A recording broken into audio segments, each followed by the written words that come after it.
that I go to, we got John Romero. Thank you so much for being here, buddy. Thanks for having me. I love this guy. Proud to have him next to me. Got lots of questions for him, so much so that even the pre-show banter, I try to stay away from him because I don't want to get gold off camera and then we have to go revisit it. Right. It's a little funky, but man, such a fan of you and your work. Most importantly, what people don't know is the pressure because you're making decisions. And when you have a 4 or 5 foot high stage, you're saving lives.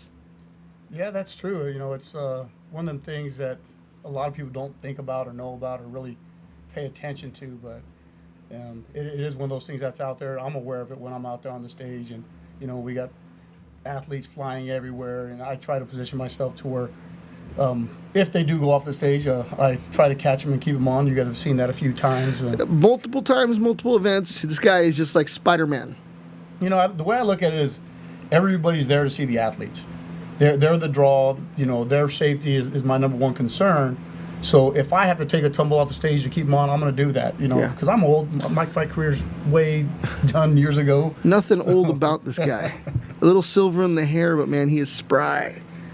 Yeah, you know what they say, don't stop working out and you'll stay young. Hey, I think you're right because more than once I've seen you in a pool or more of a swamp in Oceanside on a Sunday morning with hundreds of people from elsewhere. Oh, yeah, you know, I'm training at 10th Planet Oceanside now. It's great. You know, I did grow up traditional jiu-jitsu in the gi and everything, promoted to black belt in the gi.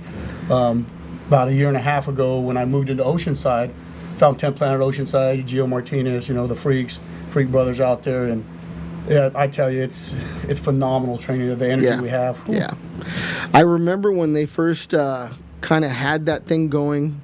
I'm thinking 2011, around that time period, 2010, Vista, and we knew of them as breakdancers and jiu-jitsu guys. Yep. Yeah, that's where they came up, you know. And when I was younger too, I tried to break dance, you know, back to old school. Well, that's different. That was in 1985. that was back in 85. I know. I was one of those guys too. That's one of the great things about them, that, you know, that it really helped their jiu-jitsu and they adapted so well. And, you know, it's still cool sometimes that we'll be in there and you'll see Gio and some of the other guys who are still, you know, break dancers. They'll be in the gym and they'll be dancing with the music going and everything else. And I get in there, I'm just standing there, everybody's like, there's a crowd, and it's like really cool, and just like, man, I still wish I could do that. On top of that, it might be one of the coolest places to live. There's little pockets of places all over the country because we travel, we do our thing, we do different shows. But Oceanside still has a little bit, like you got 1 foot in the gutter and 1 foot in the clouds. Like everything's popping, but it's still got a little hood to it. A little bit. I like that. I love it. That's you know, it's one of those things to where you're bougie, but you're not bougie. I like that.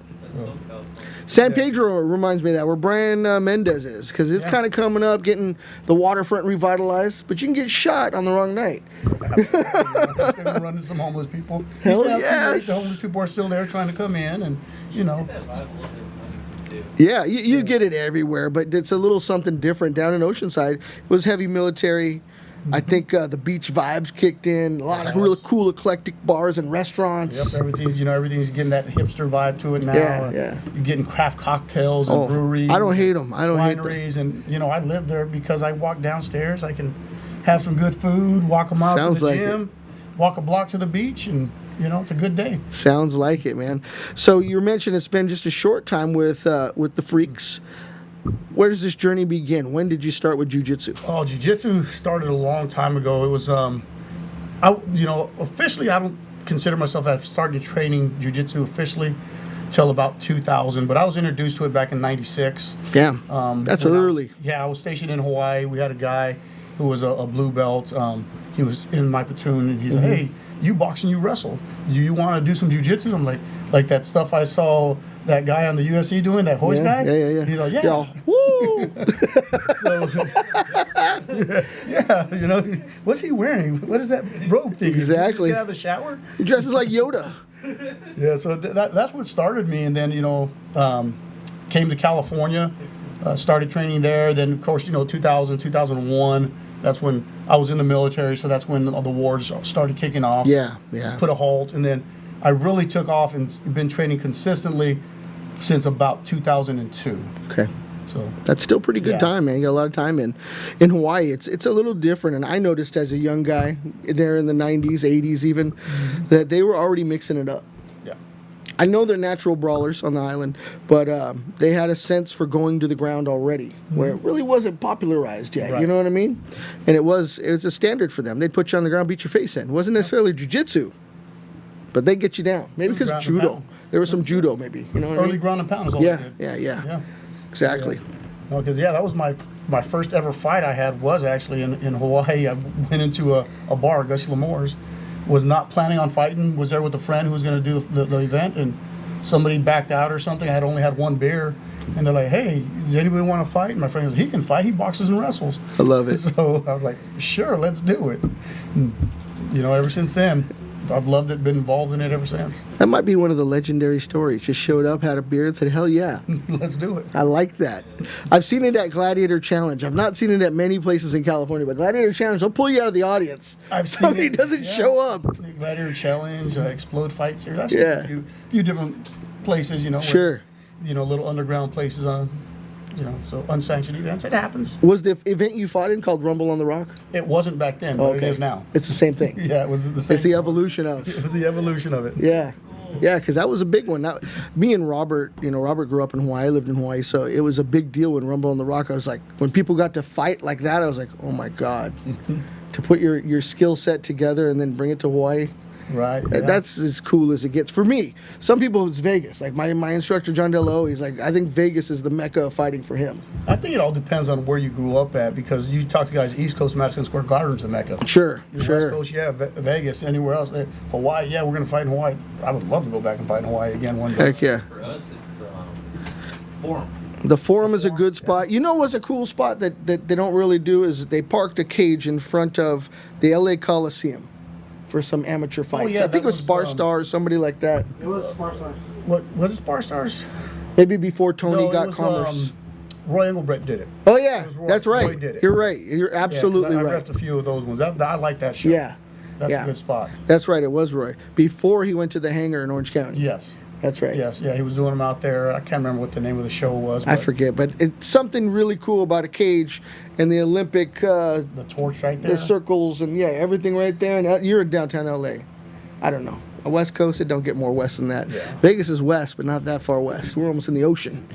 Yeah, that's true. It's a The fact. ocean is pretty close to us, isn't it? right? Just a little bit further in Santa Monica, but yeah, that's some cool stuff.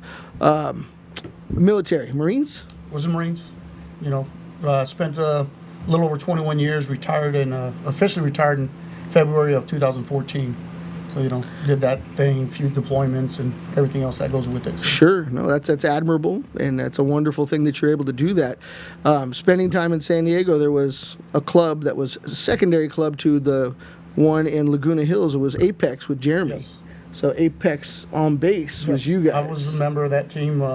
That was when we actually had on base. We had an official Marine Corps submission grappling fight team, Yeah, and Jeremy would come down with Apex, and all the other guys, Rick Estrada, Jason Bukic, all the guys would come down, and we would train. Jason with them. Bukic. Yeah, so everybody would come down. Yeah. Max would come down too. Yeah, everybody. Max Yeah. Oplata, Max Yep. Damien. Yeah, I actually rolled there once. I was there doing business with the company I still work for, and someone said, hey, there's a jiu-jitsu club over there, and they said, hey man, just come on down and roll with us. I was a blue belt at the time, and I can just tell you this. You could try to stay alive, but those guys just didn't tap. They just didn't have give up in them. They didn't know what that meant. This didn't mean, hey, let's start over. It was, you're going to have to break my arm or choke me unconscious. Yeah. You know? Yeah, that's just the never stop attitude, the never die. Keep going. Yep. Yeah, and yes, it's dumb now that I'm older and I realize that, Sure. hey, save your arms, but that's one of those things to where we had a lot of young guys who were white belts, some blue belts, Yeah. a couple purple belts, but the way that we won all of our events was we had this thing called cardio, Yeah.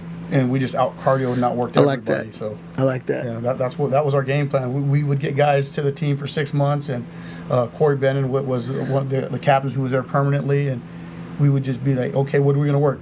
Hey, let's start the morning off by going for a 6-mile run up the hill. Man. so cardio was our game plan, and it worked for us. And we took the team to to Athens one year, and the guys, I didn't get to go to that one, but That's they a big took one. there, and the guys came back, had won the world title as a Crazy. team. So That's probably Pancrase or something in yeah, it Athens, was right? Pancrase, yeah. That makes sense. Yeah, so it was good Wild, times. yeah. I like to hear about those times. It's advanced so much, and the game has changed so much, and we've added new rules. It's interesting to go back and look at when they called it no holds barred, and there were some things that we did then that just aren't permissible now.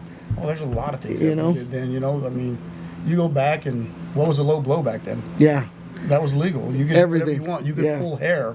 I mean, really, the only thing you couldn't do was eye gouge. sure. So, those things were a lot different. And what's really crazy about it, yes, we have rules now. We have implemented some rules for the safety of the fighters to get it sanctioned in states and everything else. But it's always funny to me when I'll go to a gym and guys will be like, hey, can you come and talk to us about the rule sets? What can we do and what can we not do? What can we get away with? Yeah, And my answer is always this.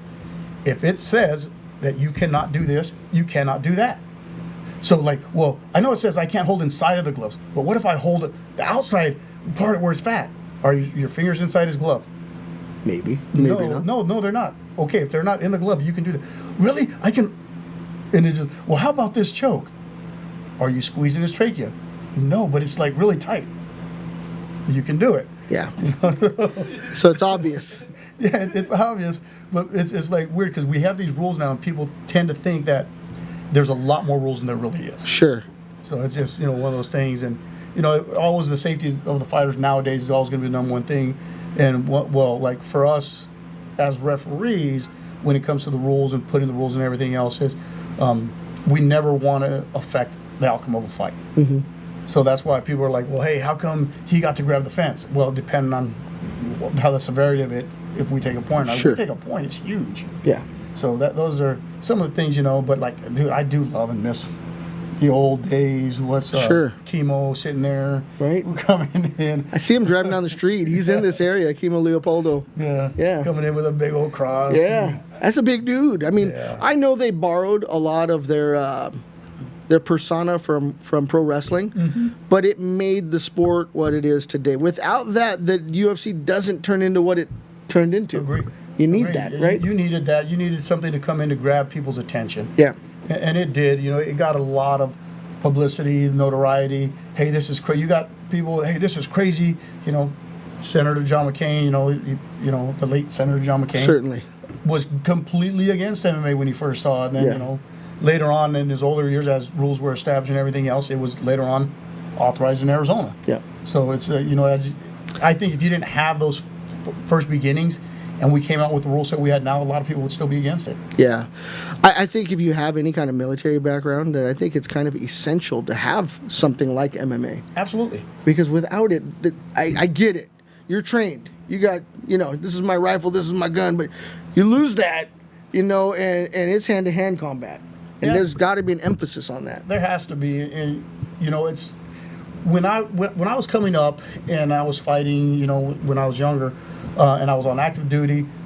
For me, it was an era where they welcomed it. Mm-hmm. It was like, oh, this is cool. Yeah, you're doing this. You're hand-to-hand combat, because we've always had hand-to-hand combat programs. Fact. Whether it's just like when I first came in, it was hand-to-hand combat skills, and then we went to a system called line training. Mm-hmm. Then from there, we went to hand-to-hand combat, is the name of it again, and now they have the Marine Corps Martial Arts program. Mm-hmm. And it's all been fighting adapted with a rifle, fighting Sure. adapted with a knife, but it's all been mixed stuff. And luckily for me, when this was new stuff coming out, the commands I was with were like all for it. Yeah, you go fight. Hell yeah. You're doing us right and everything else. But nowadays, they're kind of concerned for the guys. So they want them out there training, but they're not letting a lot of the guys compete. Huh. So it's kind of one of those things where we want you to go out there, we want you to train, bring it back to us so that you can show us. Yeah. But yeah, we don't want to let you go demonstrate how good you really are. I can kind of see that, because then there's footage of it out there. What I see when I see John Romero? I see the modern day Jason Bourne. He has served his country and he trains with the best of the best. I really do. I mean, I'm not trying to blow smoke up your ass. It's just that the truth is that you're developed in all areas, and that's not common. I mean, yes, I've got friends that do both, the ground, they stand, they do Muay Thai, they box, they wrestle, judo, all the different mixes there is. But the combat training, when you're actually able to throw a grenade into somebody's car, when you're actually able to load your gun, put it together, disassemble it, it's just a full picture of a warrior. Yeah, you know, that's just, I don't even look at it like that. And most guys who I know who do the same things I do, it's just who we are. Yeah. You know, it's, yeah, but I've never thought about that. Yeah, I can put a gun together. I thought everybody could. Yeah. Not everybody can put a gun Takes together. me an hour, but, take him 5 minutes. You know, you got to be able to do that. I can stuff. clean it, I do all that stuff, but it takes me a minute. I got to wear glasses now, I can't see little parts. don't do I lose it- all kind of stuff. You don't do it upside down, No, blindfolded? not like Forrest Gump. Gump, why the hell did you do that? Didn't you just tell me to drill sergeant? That's right. I love Gump.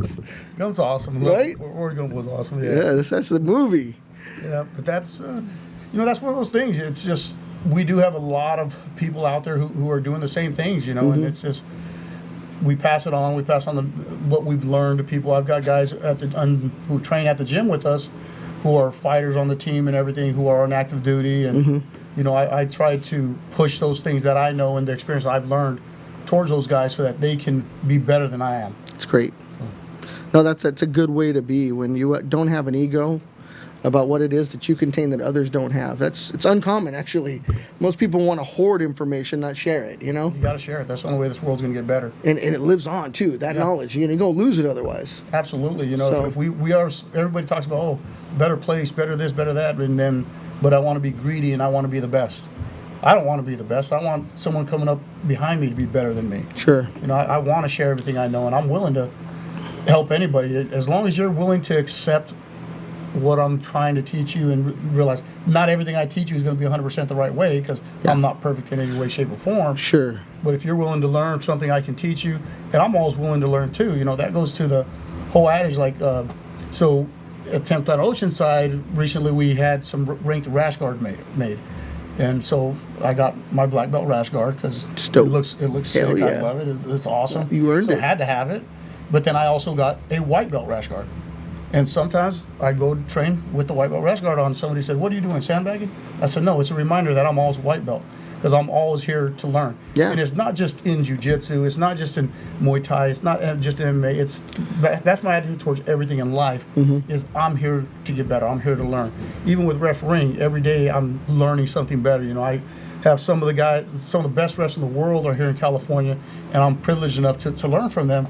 And so there's times where I have something happen, I'm on the phone, "Hey, did you see this? Hey, I'm gonna send you this video. Let me know what you think." And then sometimes there's like, "And no, what were you thinking?" And I was like, "Well, this is what I was thinking." They're like, "Don't ever do that again. You got Wow. away with it, but don't do it again." Wow. Like, all right, thanks, man. Appreciate it. So That's a cool network of people to have, and so important to everything that we do, because without the right refs in place, we can't have the right events, and we can't continue as promotions. So people don't realize how important that is. Not just everybody get in there and do it, number one, and so crucial to the safety and the continuation of the promotion. So hats off to you, brother. I love that. Learning more about you, and then it's very commendable that you're always putting your knowledge first, not so much the self, just the growth of oneself. absolutely. I like that. Like sharing that energy, That's cool. No, that's cool. And not to say you don't have a sense of humor. I mean, we ain't showing it right now this second, man, but I'm telling you, man, throws me a curveball every once in a while. What the hell? Hey, it's got to come out of left field. If you're just funny all the time, it's just expected. And Yeah. people are like, this guy, he's going to tell another joke. That's the Dondo story. Here comes Dondo.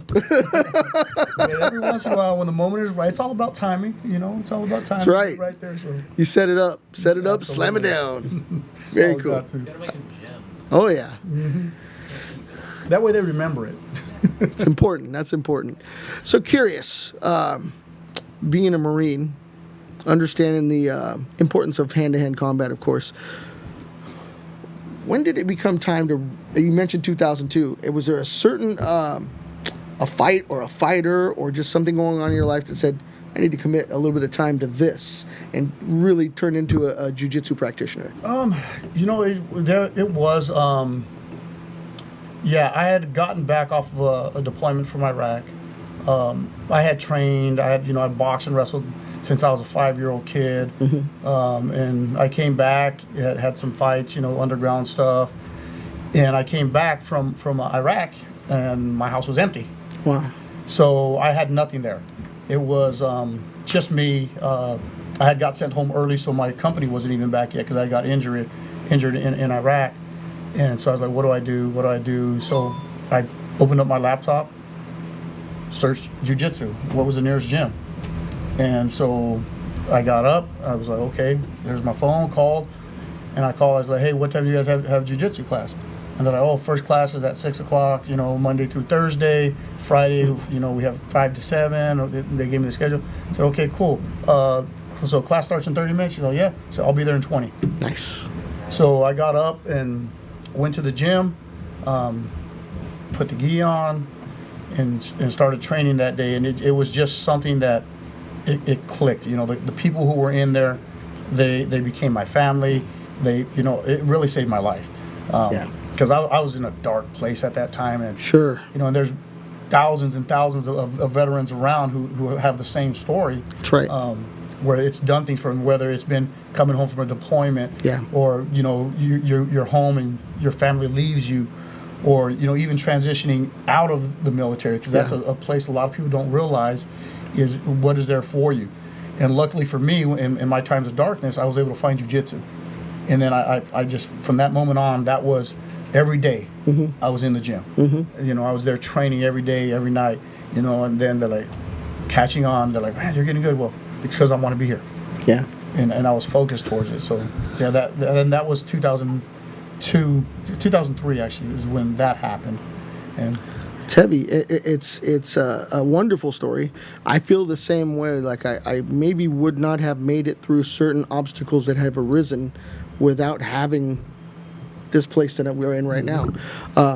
And just naturally coming, not knowing what it was doing for me, because you're just going through the motions. Somebody says put on gloves, you put on gloves. Put on the gi, you put on the gi. Yeah. But you go home exhausted, and you don't necessarily go try to do anything stupid. Right. I'm gonna leave it at that.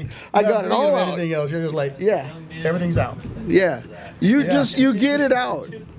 And I would like that to be a message to a lot of people, because we do. Especially if you're physical, and then a Marine coming home, and then you're used to that physical. Yes. And then it's not there. Guys that wrestle tell me all the time, I haven't had a workout like that since I wrestled. Might be 10 years ago. So we do need that. Men need that. We do. Ladies too. I shouldn't say people need it. People. If you're a physical person and that's what you're used to, you need it. And we say that we need it. Who needs it? To me, everybody needs it. Yeah. I know a lot of people who deal with stresses. They deal with depression, anxiety, and everything else. I'm like, hey, come train. Or get out and go run. Yeah. Do something active. Do some kind of activity. Yeah, I hope the whole world trains jiu-jitsu, because that'd be amazing. Right? It's getting there. It's getting there. It's more than Starbucks now. Seems like it. Yeah, maybe pre-pandemic. Right? Closed a few of them. Because everything did the right thing and closed down during the. Oh yeah. Yeah, well, we all went and trained, when we could, and a lot of great places did what they needed to do during that time, and nothing but respect for anybody in the decisions they made. We didn't know what was going on. No, we didn't. But we certainly got to figure out a little bit about people. Let me tell you, because where you stood on the side of that fence kind of told me, oh well, it's interesting. Yeah. No judgment, but interesting. Everybody's entitled to their opinion. That's a fact. And that's one of the things that people are like, how could you have these beliefs? How could you stand for their beliefs?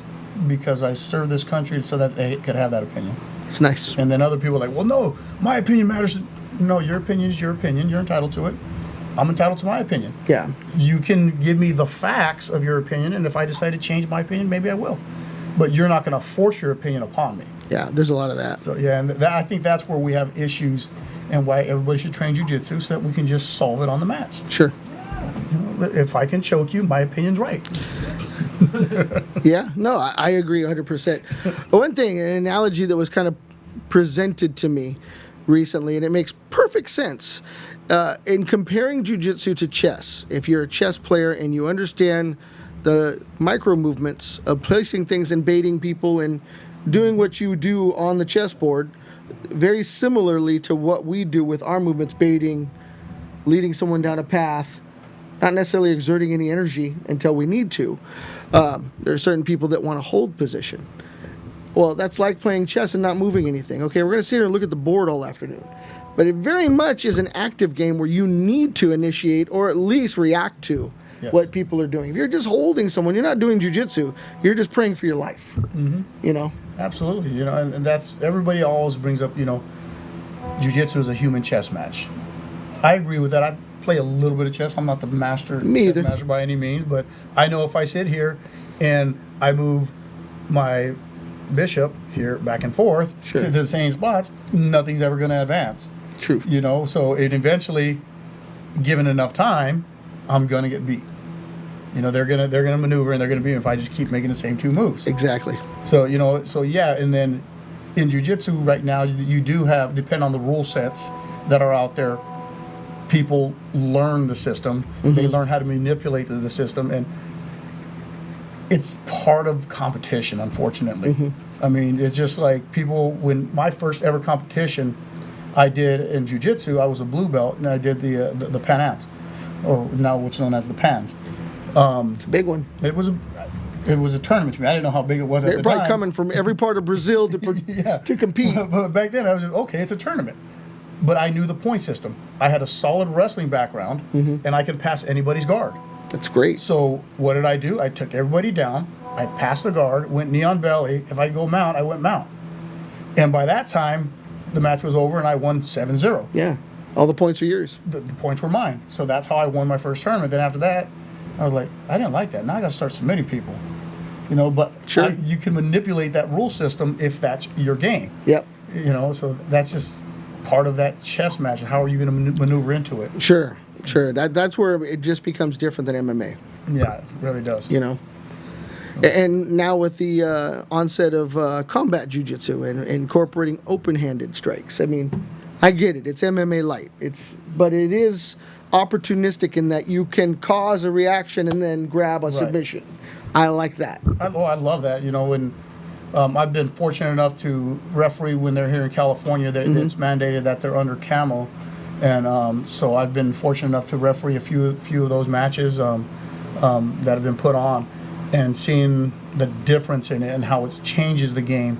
I like it because there's no more, I'm going to sit here and hold on to this, and I'm just going to pray, hope that I get this You can't eventually. stall, yeah. Because now you're sitting here trying to pull it, and next thing you know, you got, I don't know if you've ever been hit with an open palm. Oh, yeah. But I'd rather get My hit mother. I'd rather get hit with a fist My mother. Papa. than the solid part of a palm. Those Yeah. strikes, I'm sitting there and I've seen some, and you just hear the thud. You're like, ooh, that hurt. Oh, yeah. I know that hurt. And then, I've seen bigger cuts caused by the open palm than I have by a padded glove. Sure. So, yeah, I love it. Palm strikes far. This one hold the box Wait. very much. There's really no Boss Rutan. padding, right? That's all Yeah, bone. what There's about Boss Rutan? He used to knock people Absolutely. out that way. Absolutely. He people wrote the forget about book. that. He wrote the He book, was right? in there, Liver shots and open hand, yeah. Oh, that was devastating. That Yeah, was I know. the good old days of. He was a star. I mean, he's what made you want to be, He really did. at least in a school learning what it is that he's doing. You Yeah. know what I mean? Bully, beat down, all that. Yeah, he's incredible. No, he's a bigger than life character in my book. People may be forgetting who he is, but he's a bigger than life person. Yeah, he's still around, but he's just not out there in the public eye Yeah. anymore. You'll Yeah. see him at events, coaching guys once in a while. Absolutely. So, All those guys out from Thousand Oaks. yeah, out there. You know? It's good people, though. I dig that. I dig that part of where we came from and those people that are still bringing people forward. You Absolutely. know? It continues. It does. Now they got a lot of knowledge to share. Man. And so that's a good thing. The only thing is, the thing that drives me crazy about people is like, whoa, he can't come in here and roll hard with me. Well, some of us can, 'cause- Yeah. But sometimes when you're like 70 years old, I'm not saying you're 70 years old, I'm joking, but like older people I feel like I'm 70 years old. who can't get in there and train hard anymore, but they still have the knowledge and they can pass the technique, you'll get some of the younger guys sometimes being like, well, I don't want to train because he doesn't train with me.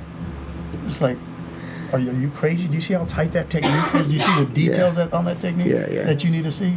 You don't throw an old dog under the bus just because he's old. You're going to get there. He's still got a lot of life, and we're all going to be there one day. Yeah. So. If you're lucky, you get there. And if you're lucky, you can still be in the game in some capacity. Oh, yeah, have to be. Yeah. I agree. I think Elio did it till he died. Old man strength, it exists. Oh, there's no two ways about it. It Yeah. exists. Like I was an 18-year-old going in like the night classes with like these grown men. I'm like, oh yeah, I'm athletic. I can keep. I'm like, like. I don't know if you can hear Adam, but he was an 18-year-old in classes with grown men. is what he's stating. And without a mic, I don't know if people pick up on when you're on your tails, but that's okay. Smush. Yes, we all have, or most of us have fathers who beat the shit out of us. So yes, we'll have a testimony to old man strength. He still tries to do that. So. Yeah, he's still. They can move you around a little bit. Oh yeah, and my mom, she's feisty. I mean, the open hand, she will not hesitate. No, I would just have to worry about the chanclas, you know. Yeah, that too. But my mom would smack my friends around. But that was a different era. It was a different era. It'd be child abuse now, but Well, it would be child abuse now too. But if you did something stupid and you were on your way home from school, the whole neighborhood beat you all the way home. oh yeah, that's a fact. You know, if your neighbor's mom caught you doing something, they beat you, and then they told your mom and dad, "Hey, I beat him, and this is why." That is a fact. But not anymore. You'll go to jail. Don't do that no more. It's crazy, yeah. And they wonder why we're facing the news every day. Why did this person do this? I don't know. Slap the shit out of him. Because there's no consequence. Yep. There really isn't in LA right now. It scares me. Well, we don't have police. I mean, it's just something going on. I don't know. It's crazy. The new DA is a tripper. That's why I'm glad I don't live in LA. Yeah, you're right. You're right. Things are different down where you are. I why I really live like it. Oceanside. Yes. Where I can go walk downstairs and get me some food. And That's cool. everybody's cool. And, yeah. I can't believe you live right where you live, and I like to stay right next door. That's just crazy. Well, next time you're down, I know. we're going to have to get some tacos. For sure. Tacos and beer. Tacos and beer. Tastes Oh, man. delicious. Hell yeah. Those are my Both are good spots. too. Oh, Beer yeah. and the tacos are delicious there. So Now, your first jiu-jitsu school that you mentioned, was that also in San Diego? it was in Oceanside. Oceanside. It was in Oceanside. The instructor was Marcelo Pereira. We were one of the first ever Gracie Bas in Wow. California, in America. I think at that time, you know, there were some Gracie Ba guys. You know, Shingal was in Orange County still with his school, but he wasn't a Gracie Ba school, but he's a Gracie Ba guy. You had Gracie Ba Tampa. You had Gracie Baja Oceanside, Gracie Baja Del Mar, and I think that was it. Just 3, 4. 3 or 4 of Gracie Bajas back Crazy. then. That was it. Yeah. So, and then now it's like, you know, there are jiu-jitsu studios everywhere now. Well, yeah. Gracie Ball is a big school now, you know, but Yeah. Oh yeah, and then you had, you know, can't forget the Machados were up here. They're Yeah. the same lineage there. yeah, the Machados for sure, especially up in LA, Yeah, you know. yeah, they were around. I remember going up there a couple of times and rolling around. You know, some of the promoters are like, "Hey, come on up here to Jean-Jacques Machado's place and train." Well, I know who he is. Let's go train. Yeah, hell yeah. He's done some amazing things for jiu-jitsu, even on the screen. I mean, he's done some film stuff. Guys like, I think even Mel Gibson went to those guys early on. Yeah, You know? and it's amazing the things that they've done and that they've been able to do that and spread jiu-jitsu and the art the way they have, and Yeah. you know, and really not had to be in that limelight to be like, hey, look it, hey, this is Right, me, this is me. right. It's, you know, they stayed, and that's one of the things that I love about them is they've always been humble about it. Yeah. And That's that's one cool. of the things I've taken from them is you know, stay humble, because at any given time you can be humble.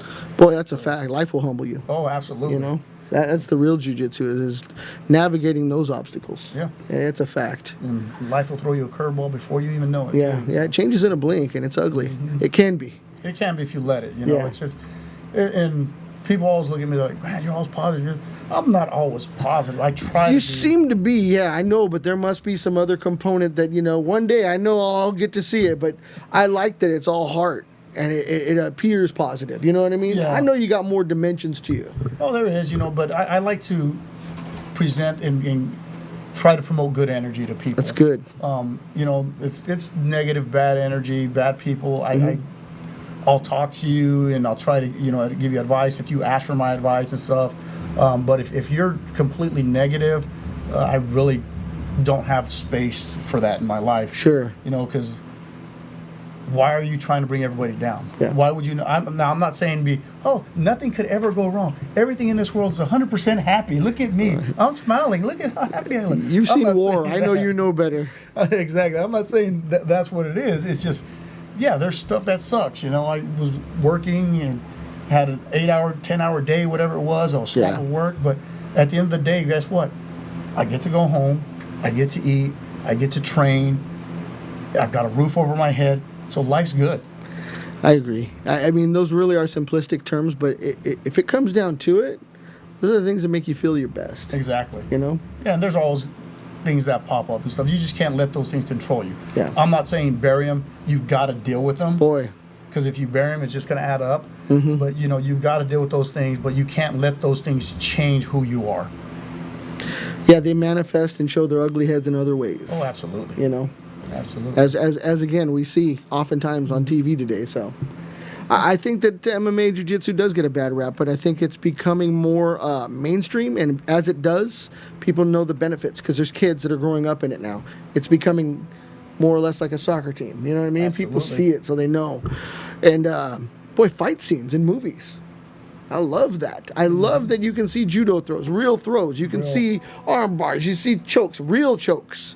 Because if you look in the 80s, people were getting choked out with a standing vice choke. You're like, just knock the guy over. You know what I mean? What the hell's going on here? Yeah, it's good that is out there, and you know, it's like you were saying, we're starting to see kids train and go through life, and it's part of who they are. It's like soccer, it's like football, you know, whatever other sport that we grew up playing because we didn't have MMA growing up. Yeah. This is something that they have the joy of being able to do and learn, and it's only a matter of time. You're starting to see it now to where we've got these younger athletes coming up who the only sport they've ever really done is MMA. They don't even know that it's a mixed sport. It is just It's MMA. MMA to them. Yeah. Mixed martial arts, what it stands for? I just thought it was MMA. Yeah, yeah. You know, so we're going to start That's seeing crazy. these better athletes now, Yeah. these better fighters come out. And as time goes, and, you know, there's a big push right now to try to get in 2028 amateur MMA, because it's going to be here in LA, that they're trying to get that pushed in. Part of that is, okay, well, where's the youth development program? So there's a push to get the youth development program. And it's not just here in the U.S. that it's happening worldwide. Sure. You know, and like if you go to Russia, people are like, well, how did Habib get so good? His whole life he trained to fight. Yeah. He was not a boxer. He was not a football player. He was not a soccer player. He was a fighter his whole life. How they kept him on track to become what he did, what he did within the UFC and within the world of fighting as we know it, and not get gobbled up by the warring factions, because he's a dangerous man. Yeah.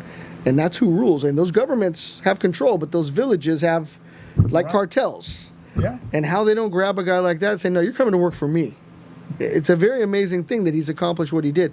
And it's probably a huge testimony to his father. Absolutely. And I think he admits that. Absolutely. You know? And that's why they were so close. And when his father unfortunately passed away, that's why he's where he's at now. Yeah. You know, to where people are like, well, why would he quit at this time of his life? Because, well, he had that last fight afterwards, and that was a tribute to his father. And That's it. That's where he wants to be and leave that legacy. Why take a chance of ruining that legacy when you've done that, and then you can attribute that to the man who got you there? Can't be anything stronger than that bond. Accomplishing what they did together. And of course, Exactly. to me it seems obvious. Don't want to do it no more. His partner's gone. Yeah. You know, Mike Tyson forever changed when he lost his trainer. He did. Forever changed. He was never the same guy. How many other fighters have you seen that happen to? Yeah.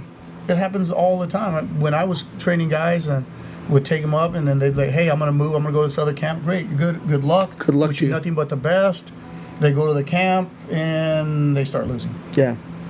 You know, it's just some people just have a bond, and you just know that them, and you can have that bond together, and you can help them get to the next levels. You know, you really know how to approach them, and you really know how to get to that person. You know what they need. Yeah. Because not everybody is coachable the same way. If your coaching style is 100% yelling, you're going to get through those people who need to be yelled at. Sure. But those fighters who need that intelligent conversation where, hey, all right, we're here in the corner. Hey, stop, breathe, relax. Hey, this is what happened in that round. All right, here's where I need you to move.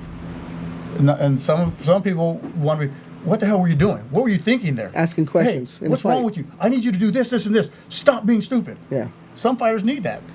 So you I agree. got to be able to figure that out between the different fighters. It's interesting to see different corners, and I often do question that. But you're right; it appeals to a different fighter in many different ways. Absolutely. People need to be talked to, like kids need to be talked to in different ways in order to get a response. Right. Sometimes I think they're just there for show, because I'm like, are you here for the fight, or are you just showing everybody what you think you know? Rifling off, 1, 2, 4, 1, 2, 4. Okay, I get it. Doesn't even make sense. Yeah, I know. I get it, but over and over and over, you got one thing to say, So it's interesting when we see that, but the great corners of the world, and you see them doing very little, but at the right time they chime in, That's what it is, because you've done all the preparation, you've done all the work, and they don't need you yelling constantly. Well, and from my experience of what I've seen with those great fighters, I agree. I don't need you yelling. It's like if I'm in a jiu-jitsu match, I've been training for almost 20 years now. I don't need you yelling, hey, set up the armbar. I know I want to set up the armbar. Exactly. I need you to tell me, hey, this is dangerous. Watch out for this from them. Yeah. Because I may have missed that. Or, hey, how much time do I have left? That's important. Just those key little things there is all I need. Game changers. And if you put in the work in the gym and you know the game plan, you know what you guys want to do, your fighter knows their skills, they don't need you yelling that all the time. Now, if you got a young fighter who doesn't have a lot of technique, I get that. And doesn't listen, then you got to yell. Well, hopefully they are listening to your instructions and doing what you tell them to. That's what we're hoping, but Yep. no. So yeah, but no, I do miss coaching sometimes, but I wouldn't go. Really, I don't want to go back to coaching because I love being a ref and a judge. That's cool. You're good at it. I like it. I not seen you as a coach, but I can only imagine with the level of experience that you bring to the table and the knowledge that you have. Yeah, it just obviously goes hand in hand. An interesting thing that you bring up too is that I would think somebody like Max Holloway, most recently, we're going through a pandemic, and he mentions, true or not true, I don't know, I want to take his word for it, that he really doesn't need to hard spar. And I believe it. Now, coming from the place that we're in right now, hard sparring is name of the game from the start of your fight camp to the end of your fight camp. You get a few days off before you fight, but they throw for the fences. And I was like, it always made me wonder, man, that dude's broken. And is that the point? Break him down that much? Or is Max onto something where he's flowing and he's Max and he's at a level where as long as he's shadowing and getting that movement in, he comes out better than ever because he's strong, not broken down. I agree with that. You know, it's like there's two different eras that when I was training, it was we're gonna hit each other hard every day. So that way you're used to it. But what damage are you putting on your body? You know, how much damage can I take before I'm injured? I mean, look at Mexican guy. What am I forgetting his name from? AKA heavyweight champion. Oh yes, Cain Velasquez. Velasquez. Constantly injured. They train hard up there. Yes. They train hard up there. Yeah, Javier Mendez. Hurt his back. You know, Yes. everybody, all those guys, and nothing against that camp. It's a great camp, some great fighters. But you can't help but wonder how much longer would their career have been had they taken some time to recover. Yeah. You know, and like the guys now at the gym, we have a fight team that's up and coming. Some really good guys who have some potential there. And some are like, I want to spar hard every day, once a week. Yeah. That's all you need. You got to recover. You got to recover. You know, we're going to go over technique these days. You know, this day, we're going to go over technique. We'll spar on Saturday. Yeah. So, you know, and I just find that that's elongating people's careers. And I think a lot more people are doing that now. Sure. To where they're not sparring hard every day. So they're going to have longer careers. We know now all the damage that's with concussion, CTE. Oh, yeah. We know now. So, yeah, longer career, longer life. Longer life, better life. Better too. life, better quality of life. If you're going to fight and it's a lifestyle, let's elongate that. Let's not cut it short due to damage taken in the gym versus in a fight. Right. Because there's a lot more damage in the gym because you're getting the shit beat out of you, getting ready for the fight. So, oftentimes I think if you can just live through the fight camp, the fighter's got an edge. That's the big part of it, getting through a fight. If you can get through and people say this, and it's known, if you can get through your fight camp 100% healthy, you've already won. Yeah. Agreed. You know, because that's the hardest part. Everybody has an injury. And, you know, even, you know, just training nowadays, I always have injuries. I have injuries now. Oh, yeah. But that's just something where, like, hey, I'm injured, but I'm still going to train. You know, so it's just part of the game, unfortunately. I unfortunately feel worse when I don't train. Yes. I often wanted to nurse certain injuries and felt that way throughout the years. And then as I took time off, I was like, I feel worse. There's worse things happening to me. Well, that's why, like, if I take time off, so I took a week off last week from training hard, but I was still coming in the gym doing technique. I was, you know, I would do technique, I would do my cardio so that I'm active. But yes, I've noticed if I take time off and say, I'm not going to do anything, I'm going to recover, then I feel worse. It's weird. It's like everything else, just like you start feeling things. Oh, I didn't know my shoulder was hurting too. Now my neck's hurting too. What's going on here? So yeah, it's a balance. You know, it's just like everything in life is a balance. How much time do I need to recover? How much workout do I need? We got to find that balance. And hopefully we get it right. Russ Mura brought it to my attention. He really, really believes in active recovery. It doesn't have to be MMA or jiu-jitsu based. Right. It can be bike riding, surfing, paddling, swimming, whatever it is that still keeps the body going. Golf too. Golf, yeah. Yeah, I dig golf. Hey, you're blessed. With that said, I'm going to bring you on. Now, he's going to break down the fights. This is the Bloody Breakdown with Adam Araby. He is an encyclopedia of knowledge. He's going to bring up the top 5. We're going to run through them, and then we're going to get through this one. But I do and will have another conversation with John Romero, because this is not done. This is just a taster of what he's all about. Thank you, brother. Thank you. Come on, Adam. You want to sit through with me? You cut out. Sure. It's up to you. Come on, John. I just got to stretch a little bit. I'm 22 years old. I know. 23 times 2. 2 years older than me. All right, Robert, if you want to bring that up for me. So what number UFC is this? 263 with our amazing headliner of Marvin Vettori versus Israel, the last stylebender Adesanya. Honestly, my favorite fighter in the UFC right now, a guy who's such an enigmatic figure, a guy who's across combat sports just so fascinating to watch, you know. One of the craziest things is if you look at his Glory kickboxing record, Israel actually, I believe, for MMA fighters, has the winningest kickboxing record in MMA right now. And even in general, I believe he beats out greats like Gokhan Saki, Alistair Overeem. Who else was on that poster? I wish I could bring up that post right now. It was such a great, like, interesting fact just to really show his greatness. But let's kick off the start of this card with the light heavyweight, you know, here. I'll bring up the odds real quick. With Paul Craig versus Jamel Hill, 2 very exciting prospects in the middleweight division.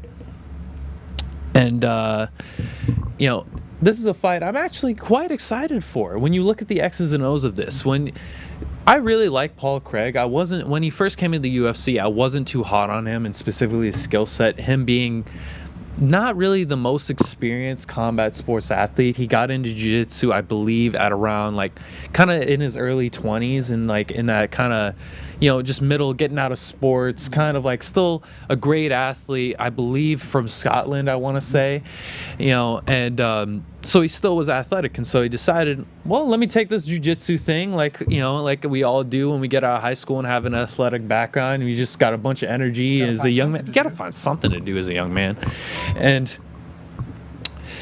you know, was saying, oh, I'm pretty good at this thing. Let me take a few fights. And now here he is in the UFC, and the rest is history.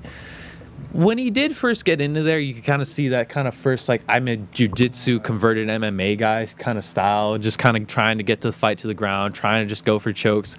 You know, you could even see with, you know, the one knockout loss that he had where he kind of threw that spinning wheel kick and he got over-countered over the top.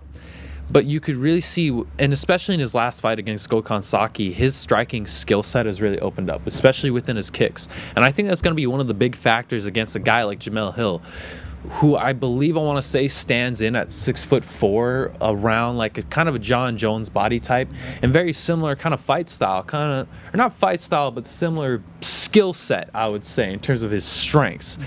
You see Jamel Hill, he kind of stands with a little bit of a sideways style to really accentuate that length and the reach that he has. But with the length and the reach that he has, and like I'm sure you've seen, being a former coach, you know, having coached MMA fighters and, you know, a bit of striking, you know, when you're tall and lanky and have that kind of whip power he generates, you know, he'll catch people against the cage.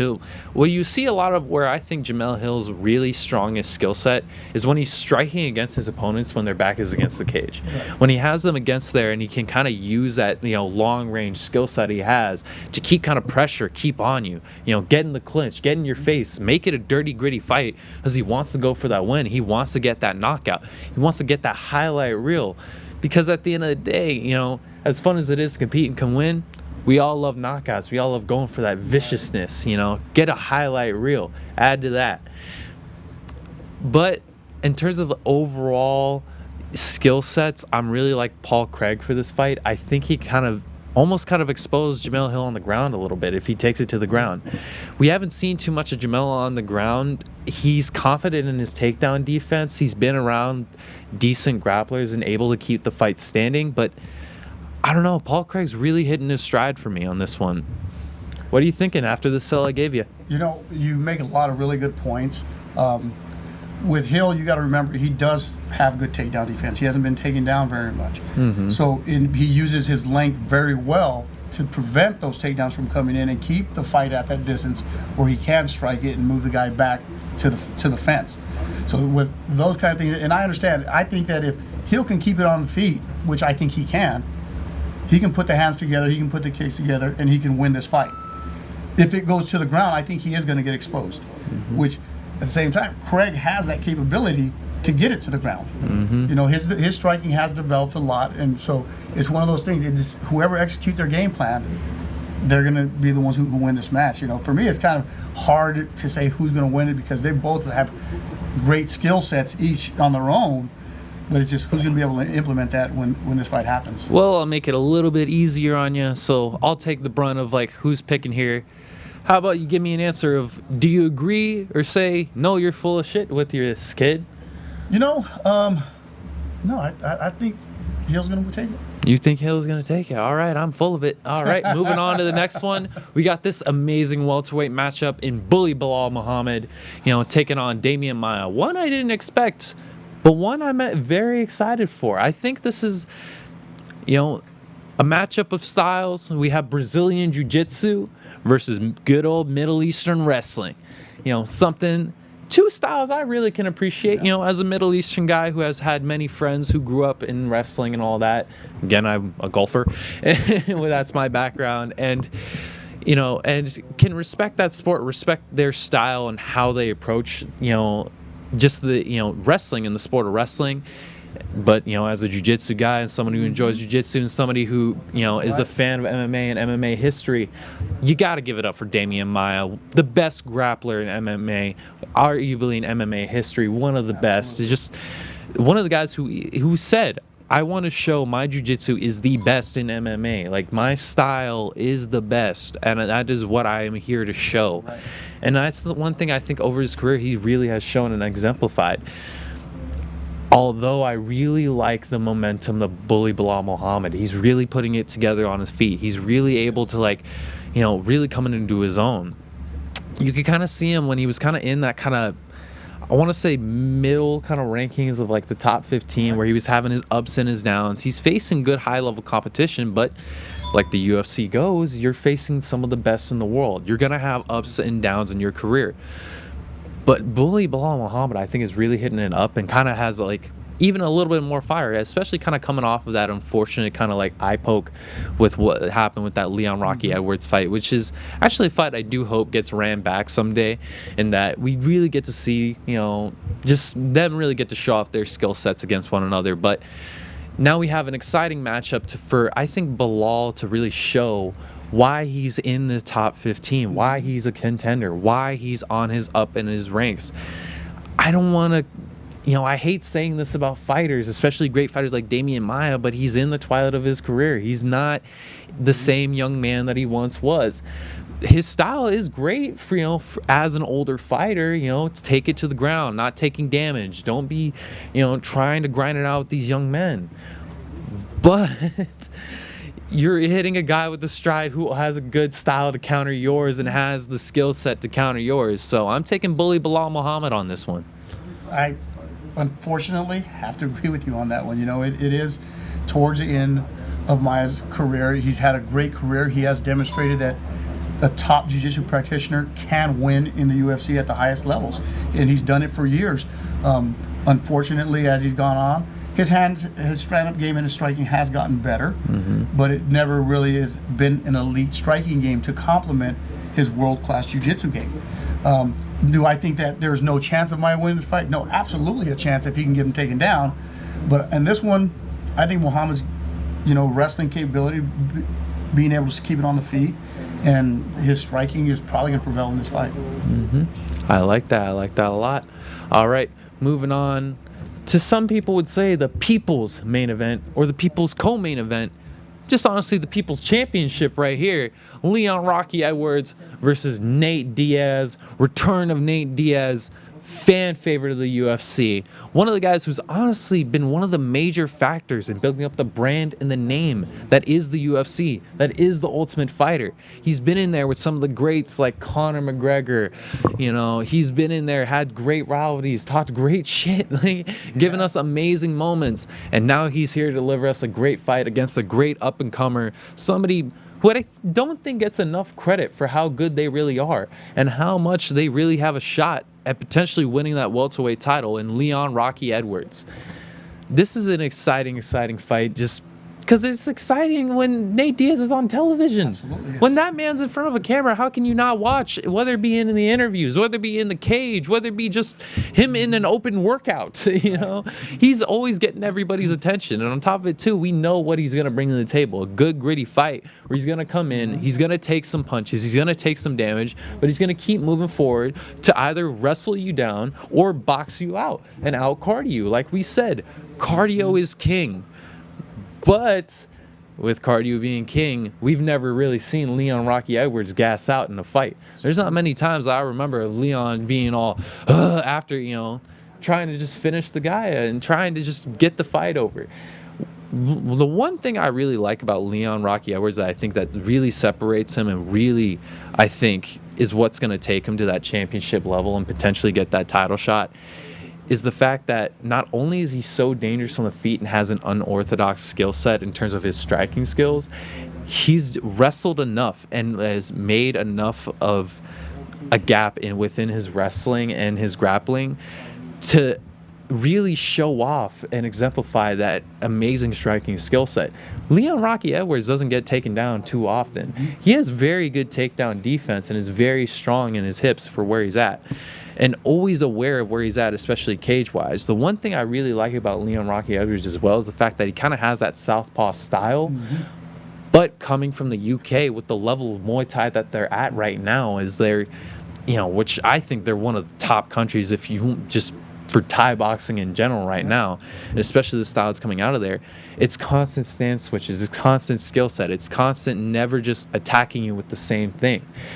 And like you could see with the Masvidal fight, you know, I think this is going to be very similar to that fight because you kind of see, in terms of striking tools, very similar striking tools, I would say, but just used very differently. And I think this is going to be another case of the young man with momentum coming on top over the old veteran. But this is going to be a tough, exciting fight you're going to want to tune into.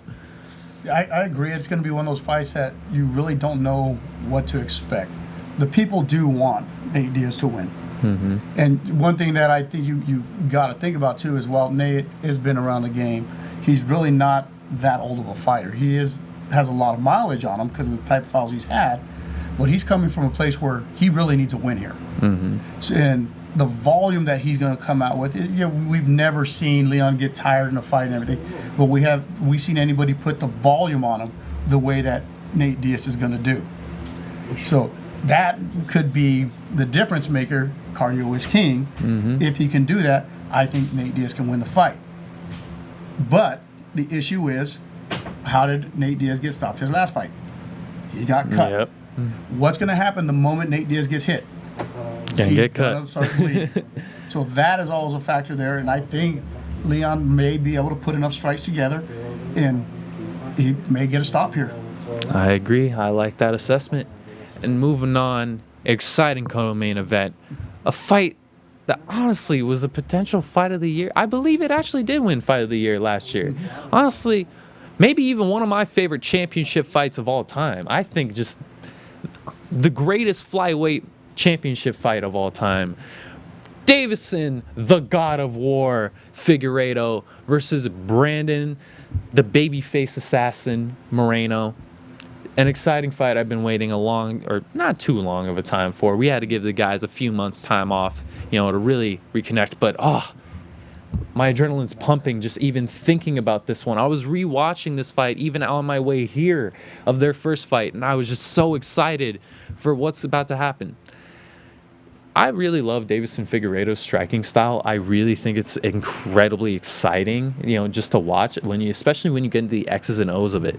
The thing I like about him is the fact that what people don't realize, he likes to keep his hands low, but he has enough power to compensate for those tricks. And I see this in the gym a lot nowadays, and you see this with the young kids coming up. Like, we all want to be the Floyd Mayweathers. We all want to be the flashy guys and dip down, ooh, show my cool head movement, you know?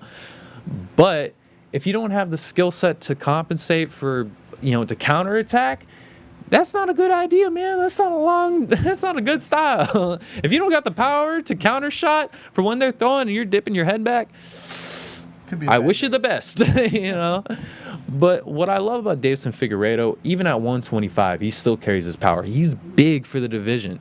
You can almost make the argument he can move up to 135 and still compete with a lot of those guys, I wouldn't be surprised by the end of the career if we do see him finish out at 135, just because that's a big guy. That's not a small guy, But what I love about his style specifically is with the power that he carries, he has that perfect style to exemplify his size and power. He baits you in. He tries to get you. He sets traps for you. He's like, oh, I'm hittable. I'm right here. You can hit me all day. And yeah, you may pop him once or twice, but he'll hit you with a counter shot you don't see coming, and he has enough power to knock you out on top of it too, which is where we really see Davison Figueiredo's best moments, is when he is in that kind of middle of the octagon in those early rounds, sitting there baiting you with his shoulders, constantly kind of playing that game. But what you kind of could see with Brandon Moreno, especially as the fight kept going in the later rounds, I really think Brandon Moreno was really heating up and really kind of starting to read that style, really starting to see those feints and really see those tricks. And one of the things I really enjoyed about that first fight that I think really got Moreno a lot of his success was the fact that he wasn't afraid to back down. He showed that Mexican fighting spirit. He was willing to stand in the tire, in the phone book, willing to exchange back and forth, stay in that southpaw stance, find his angles, use that crisp boxing style. I really like the fact that he really keeps a tight guard that really allows his eyesight to see everything that Davison Figueiredo is doing, which is one of the things I don't think a lot of people see when they see Brandon Moreno, and he doesn't get enough credit for. His eyesight and how he sees a fight and the opportunities that he sees is something that's really, really found him a lot of success within his fights and in his MMA career. And that's not just striking wise. You can see it with the submission he'll get. He'll get you, he'll crack you, but he has enough patience and the skills to slow it down, take it down. Okay, they're on the ground, they're sprawling. Let me lock in that, that guillotine, that one arm, or that darce, or whatever it is. He knows how to finish the fight from multiple different ways, and also he knows how to make the fight gritty when it needs to be. But as we see Brandon Moreno get more and more into his career and kind of, mature more as a fighter, he knows how to slow that fight down. And I really think that's going to be the big factor here to make him the 125 flyweight champion, is the fact that he can grind it out, take it in those later rounds, but slow it down to keep to his game plan and keep his composure. I absolutely agree with you 100% with that. It's going to be one of those fights. Probably fight of the year again here. Yeah, I'm excited. I'm excited to watch this. I'm like already making plans. Normally my plans for the fights are where we end up at. Where we end up, I've already purchased it, so I'm ready to go with it. But yes, I think Brandon Moreno comes out on top with this one. Like you say, he stays in that box. He keeps himself aligned to where he can see everything coming, and people don't really give him enough credit for his slight head movements. Just moving your head 3 to 4 inches off that line of strike where he glances off or completely misses, he doesn't get that credit for it. People are like, oh, he's just stupid, he's standing in the box. No, that's that Mexican fighting style. You move forward. If you get hit, you take it, but you slip them off, you roll with them, and you push forward. You go at your pace, you put the pressure on them, get to where you want to be, and you win the fight. And I think that's probably where this one's going to go. I like that. I like that assessment. I'm so excited for that fight. I almost forgot our main event here. I'm even more excited for this fight. A guy who I lose my mind every time he even just comes on camera and just is himself. Israel, the last stylebender out of Adesanya, one of the greatest combat sports athletes of all time, in my opinion. A guy who's accomplished many things, especially within his chosen career path, facing off against one of the toughest up-and-coming middleweight prospects. A guy who's just, along with Israel, is clearing out the division on his own, just on his way to the title. Marvin, the Italian Dream Vittori, a guy who's just coming in and it really exemplifies what a well-rounded fighter should be of today. I really like what just the way he approaches fighting. Marvin Vettori doesn't think about many other things in his life, I think, other than cage fighting and just, yeah, I think it's really just fighting. I don't think that anything's on that guy's mind other than how do I get this win, And one of the things I really like about him is the fact that he can get it done from anywhere. He's not just this big striker that's built like a shit brick house, that's just going to come in and knock you out. But he's going to come in and he's going to try and level change. He's not just going to keep it standing. He's going to use his wrestling. He's going to use his jiu-jitsu. And on top of it, too, he's coming out of a great camp in King's MMA, which has a great lineage with a great coach like Rafael Cordero, who we've all seen his fighters and the style they approach it. They're always coming in and they're always coming to deliver. But one of the things that you see a lot of them that I really enjoy is they kind of have a little bit of that old school kind of Brazilian shooto wrestle box kind of style. Right. They're tough, hard-nosed, gritty guys, but one of the reasons why I think it was such an exciting first fight is one of the reasons why it's going to be an even more exciting second fight is they've both improved even more so on their skill set. Israel Adesanya has one of the perfect, skill sets to really counter the style of Marvin Vettori. A guy who can, can counterpunch like Marvin Vettori. He'll kind of bait you in. He'll use that jab to kind of set up that power shot. Okay, I'm going to pressure you, make you think I'm coming in. So you kind of bait or throw something out, and I'm going to come in with that counter shot over the top and hit you hard. But one of the things that you could see within that first fight, Israel really exemplified on was he kind of used that against him. Israel would kind of use his jab to kind of paw at, Marvin, and just be like, okay, to get Marvin a little bit frustrated. And you'll see Marvin when he gets a little bit frustrated and kind of wanting to push the pace of the fight, he'll kind of pressure over you, and but he has enough strength to either, if he doesn't get you with that flurry of punches, he'll level change you and get you with the takedown. But with Israel and the style and the constant looking and seeing what you're doing and reacting off of what your body does, not just from your shoulders, but from your hips down, is one of the things that I think that really helps him have that second in the highest divisions middleweight takedown defense. There's a reason he has that stat. And the reason I really do believe that is because of Israel Adesanya's eyesight and the way, like we mentioned before, can you slow the fight down? He slows the grappling down. He doesn't get too uncomfortable, even though 9 times out of 10, Israel doesn't have the weight advantage. Israel doesn't have the size advantage within the grappling. He really should be getting taken down more often when you think about it. And you see the angles that people will take in trying to take him down. But one of the things that I get really impressed by is the fact that he's very aware with his hips, and he'll use his length and his reach to kind of make that bit of space to really get himself out of these bad situations, to get him back to where he can just kind of tee off, get back, paw, set traps, and kind of set up that knockout. And I think you could see with the Jan Blachowicz fights in a fighter that kind of has a similar skill set, but with more experience than Marvin Vettori, that I think he's really going to learn from that fight coming into this one that, okay, I know what made me lose that last fight, and then I know what made me won the fight with my first fight with this guy. So now let's put that even more together to make me an even more complete MMA fighter. And I think we're just going to see an even more dangerous Israel Adesanya than we've seen before. I agree with you 100%. When it comes to counter strikers in the UFC, there's no one better. Mm-hmm. He has the best counter striker. He knows how to bring you in, and he makes you pay for getting aggressive because he slows the pace down to where he wants it. And when you try to push that pace, he's going to capitalize all day. And he's done that in all but one of his fights. And I attribute that fight to him losing was because of size. Mm-hmm. I don't think he can fight 205. He thinks he can, but that's why he's back down at a lighter weight, where he can handle the big 185ers, because they may be bigger, but they still got to be 185.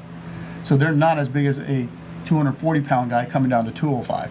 So I think that was the difference in his last fight, was because of the size difference, where he really had the issue. At 185, I don't think anybody beats him. Mm-hmm. I agree with that, and I believe with that, that caps out our good show here.